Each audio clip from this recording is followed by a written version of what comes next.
Let me see. All right, let's see if he cooks or not. Um. All right. He says during season 6.5 through our internal test and reviews, we have been close analyzing how elements like player skill, gear, and hit to kill interact with the combat system. Okay. I'm guessing the hit to kill they're talking about is probably how insane Halberd is. 1 to 2 tapping people in the head, and Sork's elemental bolt, and Ranger with crossbow and windlass. Head subs with the follow W. Balancing skill versus gear is incredibly difficult to me because what feels fair or just right varies from player to player. Even among developers, this is especially true in a game like ours where both mechanical skill, and long-term progression play critical roles. Okay, fair enough. Well, we've been missing a shared language or tool to evaluate balance objectively rather than relying on vague impressions or gut feeling. In the past, I sometimes use the term time to kill to describe how fast combat plays out, but over time I realized that time to kill can be a bit vague. It doesn't fully fit the way our game works. Oh, okay, here we go. Instead, we found that hit to kill, the number of hits it takes to kill someone, is a clearer and more useful metric for us. What is really the difference? Aren't these two correlated? Because, like, if the hits to kill is low, then that would make the time to kill low. But if the hits to kill is high, that would make the time to kill high. Isn't this the same thing? It's a clearer and more useful metric for us. It's easy to measure and directly reflects two key factors: how strong your gear is and how well you aim, like landing in headshots. Oh, okay, that would make more sense. So say, like, it takes 7 hits to the body to kill somebody. That would be a high time to kill. But if it takes 2 hits to the head to kill somebody, that'd be low time to kill. So I guess that's what he's meaning by that. It's kind of different, meaning, like, you'll be rewarded for hitting more headshots. Okay.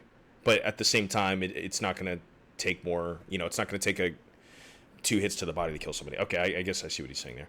How will you aim, like landing headshots? Okay. Because of that, hits to kill gives us a solid foundation for balancing combat in a more structured, meaningful way, of course. Hits to kill doesn't explain everything about combat. There are many factors that influence the outcome of a fight, but here I want to keep the explanation simple. Alright. During the 6.5 test, we intentionally lowered the overall hit to kill values and simplified the model by removing additional factors like random modifiers. Okay? As a result, we observed positive effects such as an increased possibility of 1v3 comebacks and more opportunities for players with lower tier gear to overcome opponents.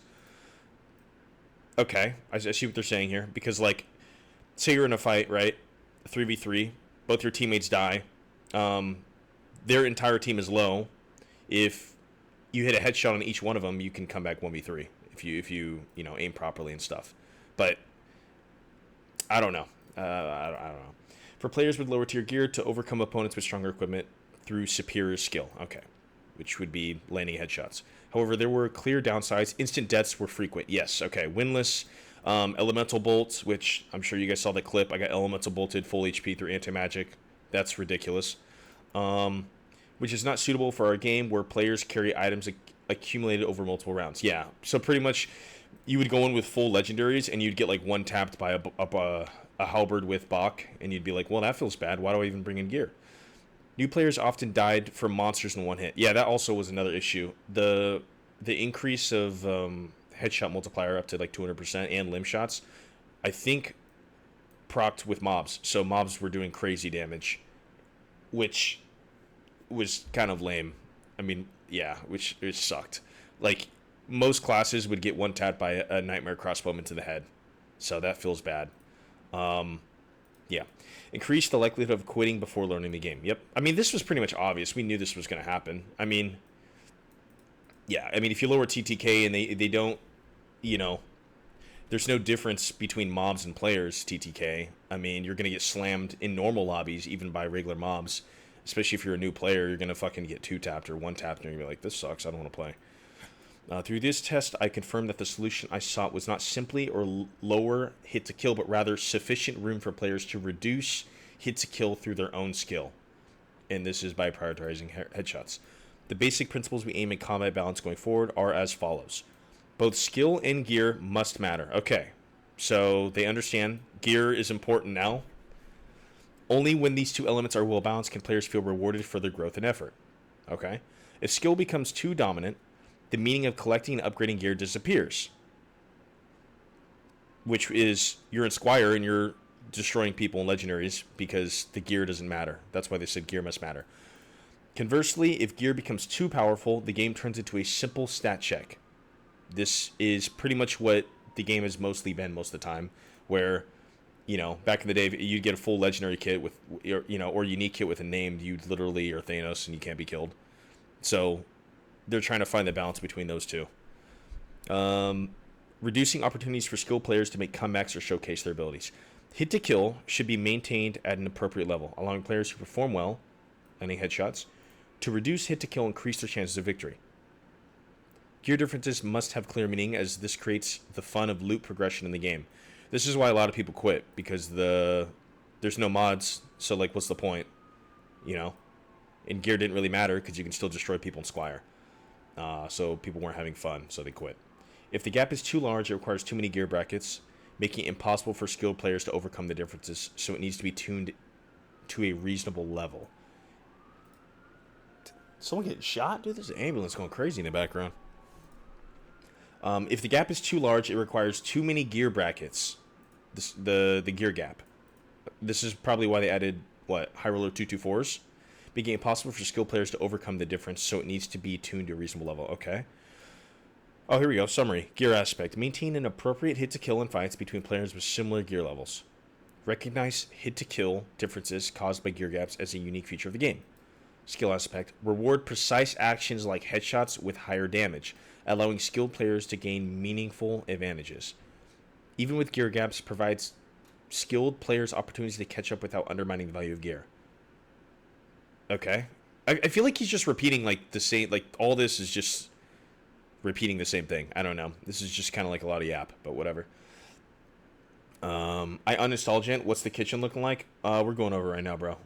This is a lot of yap right now. We're seeing though. Let's see. We have prepared an appropriate hit to kill value for the upcoming patch. Okay. And adjusted it so that players can reduce hit to kill through skillful play to a satisfying degree. I hope this will satisfy most players. Okay, so I'm guessing. So this is my guess. We haven't seen the patch notes, but I'm guessing they're gonna increase the HP. This is my guess. I think they're going to increase the HP because the reason why people were getting slammed is because the HP is really low. Because the additional modifiers, you couldn't get health rolls. And they nerfed a lot of classes' health pool from Vigor. Like Rogue, for instance, I think dropped from like... They lost like 4 or 5 Vigor, which was a big chunk of HP. And didn't they nerf the scaling of Vigor as well? So it didn't give you as much HP. But I think that's what we're going to do. They're going to... This is what I think. They're either going to keep the same 200% headshot scaling, or they're going to increase it even more, and then they're going to revert the HP changes. Maybe give modifiers, maybe a single modifier or two, so you can have more HP. So, like, you'll still be severely punished from headshots, but at the same time, you're not going to probably get one-tapped because you'll have the health to survive it. That's what I'm thinking. Also, since there is no longer a need to undermine the gear power fantasy, we plan to keep the random modifiers in place. Oh, until someday when new and exciting systems are introduced. So they're full reverting mods. These random modifiers will be managed at a balanced, enjoyable level without being overly restricted. It will maintain at a scale that does not require too many brackets. Too many brackets. So they're bringing back mods. I'm surprised. So they're reverting on their decision. So this whole thing that they were doing was just for testing, I guess. Hopefully they got some good testing out of this and they actually changed, like, I don't know, are they going to change the modifiers or just going to do a complete revert? I don't even know. But we'll maintain at a scale that does not require too many brackets. Does this mean they're bringing back another 224? Because they wouldn't even mention this part with too many brackets, because there's only 2 brackets right now, right? Normal and high roller. So they may bring back one bracket, but not all of them. Not all the other ones, like 124. Maybe just bring back like 224. Maybe they're bringing back solos. We don't really know. Wow, they're actually bringing back the mods. Okay, interesting. I'm satisfied with its internal test results and eager to start adjusting the abilities of underused classes right away. Ooh, this is what I've been talking about. I have been slamming the suggestions for like every day, bro. I'm like, can we please fix some of these skills and perks and spells? Oh my god. Yo, is Spirit Bomb going to be back, boys? Are we getting Dark Offering back? Let me message SDF right now. Tell them to bring back Dark Offering. I plan to spend more time researching the remaining challenge, enabling solo players to reliably play in the mixed queue at a practical level. Okay, so they're not bringing back solos. I don't know how they're going to be able to do this, though. Play in the mixed queue at a practical level. I mean, what more could they do to make it easier for solos to survive in trios? Because I don't know if you guys know, like, I've been trying to 1v3 in High Roller, and it's extremely difficult on Warlock, as opposed to, like, you could probably do it with Ranger before because TTK was so low. You could just 2-tap people in the head and just space and play range. And same with Sork because they have a lot of CC. But doing it with any other class is extremely difficult. Because all it takes is 2 people to, like, hit you once in the head and you die. Or, like, when you're fighting a trio team, chances are they have 1 ranged. If they have 1 range, you just lose for free. So I don't know how they're going to be able to make solos work in trios. I don't think it's going to be practical.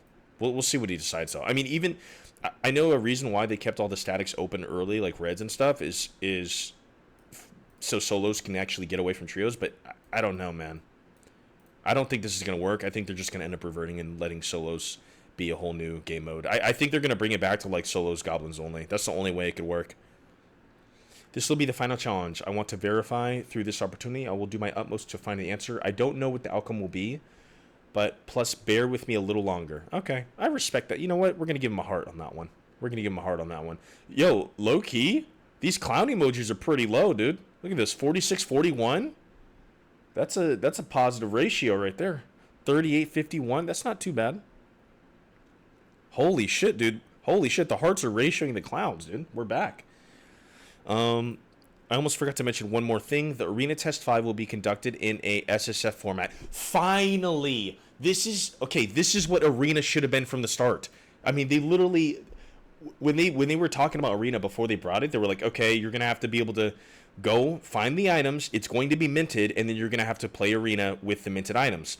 The fact that you could just buy shit on the market and go in Arena made no fucking sense, bro. It, like, defeated the whole purpose of Arena.